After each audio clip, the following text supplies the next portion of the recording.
Hi everybody, it's Susie. Welcome to my Fluid Art channel. If you don't know already, this is a 16 by 16 inch round canvas.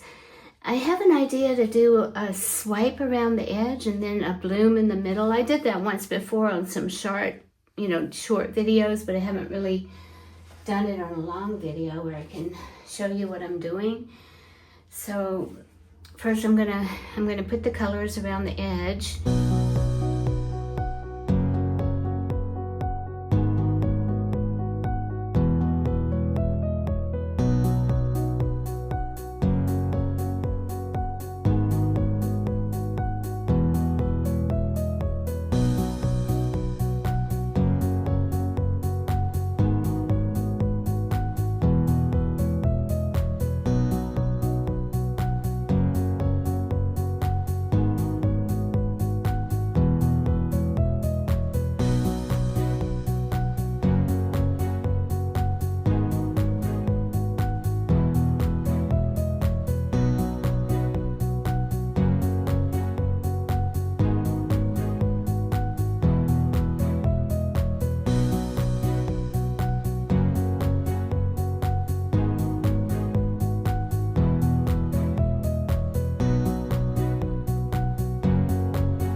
See how translucent it is? It's a mixture of red and pink, and it's got some pearls in there. Lots of pearls, actually. Lots and lots of pearls.